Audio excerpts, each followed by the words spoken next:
ఇప్పటి వరకు మాస్టర్స్ చెప్పినటువంటి వాళ్ళ జీవిత అనుభవాలు వాటి యొక్క సారాంశం ఏంటనేది మనం గ్రహించుకొచ్చాం. మనం వాస్తవంగా ఆలోచించాల్సిన విషయం ఏంటంటే, వెనక్కి తిరిగి కొన్ని వేల సంవత్సరాలకు వెళ్ళినట్లయితే, యుగాల లెక్కను లెక్కేసుకున్నట్లయితే అది కృతయుగం అవుతుంది, త్రేతాయుగం అవుతుంది, ద్వాపరయుగం అవుతుంది, కలియుగం అవుతుంది. అంటే యుగాన్ని బట్టి ధర్మం ఏ విధంగా నడుస్తుంది అనేటటువంటిది ఒక పార్ట్ అయితే, పత్రిజీ సరిచేసినటువంటి సవరణలు ఎలా ఉంటాయంటే, మానవుడి యొక్క దిగజారిపోయినటువంటి ఆలోచన విధానాలను బట్టి కాలంలో మార్పు వస్తుంది తప్ప కాలాన్ని బట్టి మానవులు కాదని చెప్పని పత్రిజీ సరిచేశారు. ఆయనకు ఒకసారి ధన్యవాదాలు తెలియజేద్దాం. ఎందుకంటే సత్యయుగము అని చెప్పి అనుకున్నప్పుడు, కృతయుగం అనుకున్నప్పుడు ధర్మం 4 పాదాలు నడిచింది. ఎక్కడ అన్యాయాలు అక్రమాలు అనేది లేవు, ఎటువంటి హింసా ప్రవృత్తులు లేవు. అంత అహింసాయుతంగా అంత జ్ఞానవంతంగా జీవించేటటువంటి కాలం అది. అందువలన మానవుడి ఆలోచన విధానం అంతా ధర్మబద్ధంగా ఉన్నప్పుడు దానికి సత్యయుగం అని కృతయుగం అని పేరు పెట్టారు. తర్వాత కాలక్రమంలో వేల సంవత్సరాలు నడుస్తున్న కొద్దీ మానవుడి యొక్క స్వలాభం స్వార్థ చింతనతో వాడి ఆలోచన విధానంలో ధర్మం ఎప్పుడైతే తగ్గుతూ అధర్మం పాడు పెరుగుతూ వస్తుందో ఉన్న 4 పాదాల్లో ఒక పాదం పడిపోయింది. దాన్ని త్రేతాయుగం అని చెప్పి పేరు పెట్టారు. ఇంకా కొన్ని సంవత్సరాలు అయ్యేసరికి 2వ పాదం పడిపోయింది. దాన్ని ద్వాపరయుగం అని పేరు పెట్టారు. తర్వాత వచ్చేసరికి కాలగమనంలో మానవుడి యొక్క ఆలోచనలు మరీ దిగజారిపోయేసరికి 3వ పాదం కూడా పడిపోయింది. అంటే ఒంటి పాదం మీద నిలబడేటటువంటి పరిస్థితి. దీన్ని ఏమన్నామంటే కలియుగం అని చెప్పి చెప్పబడింది. అయితే దేశకాలమాన పరిస్థితుల్లో మహానుభావులు భూప్రపంచం మీద దేనికోసం జన్మ తీసుకుంటారు అనుకున్నప్పుడు భగవద్గీతలో అద్భుతంగా చెప్పబడింది, ధర్మ సంస్థాప నార్థాయ సంభవామి యుగే యుగే. ఎప్పుడైతే ధర్మం అనేది క్షీణించిపోతూ ఉంటుందో మహానుభావులు భూమి మీద అద్భుతంగా జన్మ తీసుకుని సరికాని ఆలోచన విధానాలతో కొట్టుకుపోతున్నటువంటి మానవాళిని తిరిగి సక్రమమైనటువంటి లైన్లో పెట్టడం కోసమే కారణ జన్ములుగా వస్తారు భూమి మీదకి మహానుభావులు. అలా వచ్చినటువంటి మహానుభావుల్లో ఇప్పుడున్నటువంటి కాలమాన పరిస్థితుల్లో ప్రపంచవ్యాప్తంగా ఉన్నటువంటి మానవాళిని కుల మతాలకి అతీతంగా వాళ్ళ యొక్క ఆలోచన విధానాన్ని సక్రమంగా పెట్టి రాబోయేటటువంటి కాలంలో మళ్ళీ సత్యయుగానికి ఏ విధంగా ధర్మాన్ని నిర్వర్తించుకోవటం కోసం వాళ్ళ ఆలోచన విధానాన్ని సరిచేయాలో అలా సరిచేయడానికి వచ్చినటువంటి మహానుభావుడే ఇప్పుడు వచ్చినటువంటి మరి పిఎస్ఎస్ మూవ్మెంట్ వ్యవస్థాపకులు బ్రహ్మర్షి పితామహ డాక్టర్ పత్రిజీ గారు. ఆయనకు ఒకసారి హృదయపూర్వక ధన్యవాదాలు తెలియజేద్దాం. ఎందుకంటే భూమి అనేటటువంటి ఒక గోళమైపోయినప్పుడు ఈ కులాలు మతాలు మనం పెట్టుకున్నవే తప్ప సృష్టిలో యాక్చువల్గా అవేమీ లేవు, కానీ మనం పెట్టుకున్నాం. ఎంతగా మనం కుల మతాల్లో ఇరుక్కుపోతే అంత పరిమితాల్లో మనం పడిపోతున్నాం. ఈ పరిమితాలన్నింటినీ చెదరగొట్టాలి అంటే భూమి అనేది ఒక గోళమైపోయినప్పుడు గోళంలో ఉన్న జాతి ఏమిటంటే వృక్షజాతి కావచ్చు, తర్వాత జంతు జాతి కావచ్చు, తర్వాత మానవ జాతి కావచ్చు.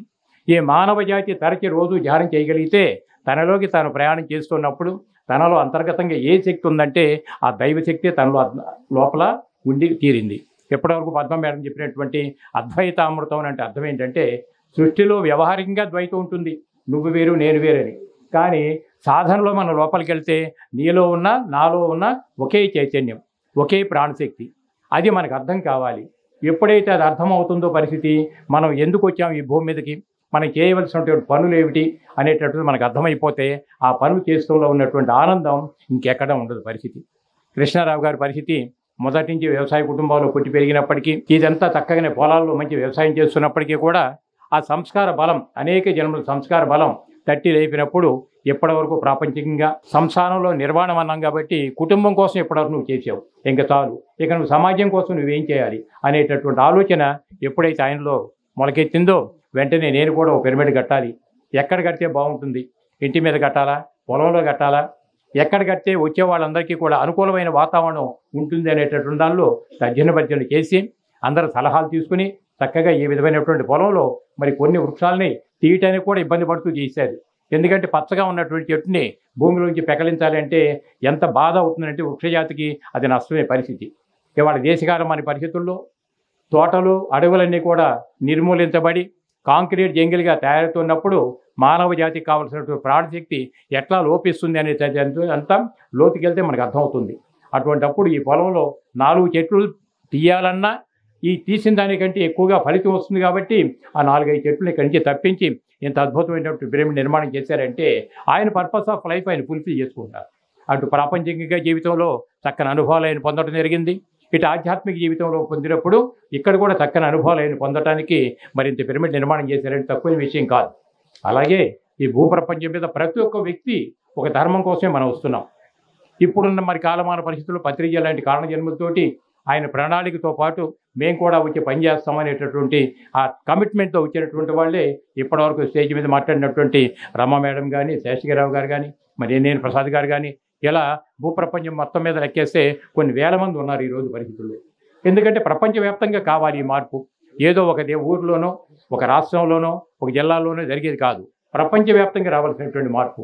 ఏం కావాలి ప్రపంచవ్యాప్తంగా ఉన్న మానవాళికి ఎప్పుడేనంటే, ప్రతి వ్యక్తి రెగ్యులర్గా ధ్యానం చేయడం ద్వారా తనలో అంతర్గతంగా ఉన్న శక్తిని తను బహిర్గతం చేసుకున్నట్లయితే తను ఎంత శక్తివంతుడో తనకు అర్థమవుతాయి. ఇది ఫస్ట్ ప్రథమంగా. ఇక్కడ కులాలు మతాలు అనేటటువంటిది ఏమి లేదు. సాధన, మనమంతా మానవులమే. మానవులకి అందరికీ ఉండేది కామన్గా ఉండేది శ్వాస.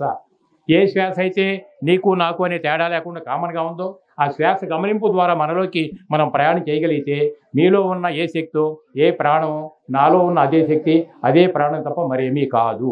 ఈ విషయం స్పష్టంగా మనకి ఒక ధ్యానం ద్వారా మాత్రమే అనుభవానికి వస్తుంది. అలా అనుభవానికి ఎప్పుడైతే వస్తామో వేదాలన్నీ చెప్పినటువంటి వేద మహావాక్యమైనటువంటి అహం బ్రహ్మస్మి తత్వమసి అనేటటువంటిది మనకు ఆటోమేటిక్గా అనుభూతి చెందడానికి వీలవుతుంది. అలాగే రెండవది ఏమిటంటే, పరిణామ క్రమంలో ప్రతి వ్యక్తి పరిణామం చెందుతూనే వస్తాం, ఎదుగుతూనే వస్తాం. అందువలన భూప్రపంచం మొత్తం మీద కూడా ఎన్ని జంతువులు ఈరోజు మానవుడికి ఆహారంగా బలైపోతున్నాయంటే కొన్ని కోట్ల మూగజీవాలు బలైపోతున్నాయి. ఒక కత్తి తెచ్చి మెడ మీద పెడితే అది కోడి కావచ్చు, మేక కావచ్చు, అది గిలగిల తన్నుకుంటున్నప్పుడు ఒక భయం అనేటటువంటి వైబ్రేషన్ క్రియేట్ అవుతుంది. బట్ ఆ క్రియేట్ అయ్యేటటువంటి వైబ్రేషనే ఈరోజు ప్రపంచవ్యాప్తంగా చుట్టుముట్టబట్టి ఇవాళ మానవ జాతి యావత్తు దేనిలో బతుకుతున్నాం అంటే భయంలో బతుకుతున్నాం. ఒకసారి గుండెల మీద చేసి ఆలోచించుకోండి, భయం లేని వ్యక్తి అంటూ ఎవరైనా ఉన్నారా? ఒక్కసారి ఆలోచించుకోండి. చిన్నపిల్లల దగ్గర నుంచి, నడి వయసు దగ్గర నుంచి, పెద్దవాళ్ళ దగ్గర నుంచి నేను నిర్భయంగా ఉన్నాను, నాకు ఎటువంటి భయం లేదు అనేవాళ్ళు ఎవరైనా ఉన్నారా? చదువుకునే పిల్లలు చదువు వస్తారో తెలియదు, చదివి పరీక్ష వస్తే పాస్ అవుతామో తెలియదు, తప్పుతామో తెలియదు, మరి ర్యాంకులకు వెళ్తే ర్యాంకులు వస్తారాదో తెలియదు, ర్యాంకులు అయిపోతే ఉద్యోగం వస్తారాదో తెలియదు. ఇటువంటి భయాలు చదువుకునే పిల్లల దగ్గర నుంచి పెద్దవాళ్ళ దగ్గర నుంచి మొత్తంలో ఉన్నాయి. ఎందుకు ఇంత భయానికి మనం లోనవుతున్నాం? ప్రకృతి పరంగా చూసుకుంటే ఏ జంతుజాలాల్లో కూడా లేనటువంటి భయం ఒక మానవ జాతిని పట్టి పీడిస్తుందనంటే ఎంత అజ్ఞానపూరితమైనటువంటి మన ప్రవృత్తులు జీవిస్తున్నాం మనకు అర్థమవుతాయి.